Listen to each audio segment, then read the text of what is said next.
அனைவருக்கும் என் இனிய வணக்கங்கள்.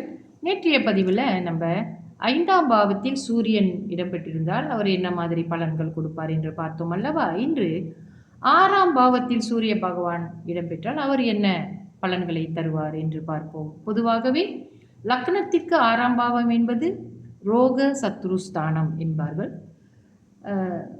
மற்றும் கடன் உபதைகள், நாம் படக்கூடிய எவ்வளவு கடன் படுவோம், அந்த கடனை நம்மளால் அடைக்க முடியுமா, நமக்கு ஏற்படக்கூடிய வியாதிகள், நம்மளுக்கு ஏற்படக்கூடிய பகைவர்களின் தொல்லைகள், பிறகு ராஜ்ய தண்டனை, அதாவது அரசாங்கத்தினால் நமக்கு கொடுக்கப்படும் தண்டனைகள், சிறைப்படுதல், அதாவது இந்த இடத்தை வச்சு நம்ம செய்யும் குற்றங்கள் சிறைப்படுதல் அளவிற்கு இருக்குமா என்பதை பார்க்க வேண்டும்.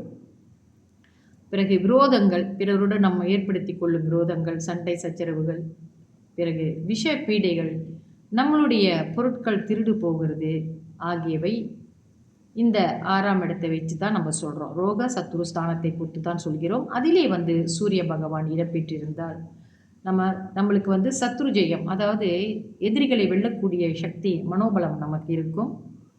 ஆனால் உறவினர்களுடன் உறவு நிலை அவ்வளவு சிறப்பாக இருக்காது. கடுமையான உடல் உழைப்பின் மூலமாக மேன்மை அடைவார்கள். இவர்கள் ரொம்ப கடினமாக உழைக்க வேண்டியது வரும்.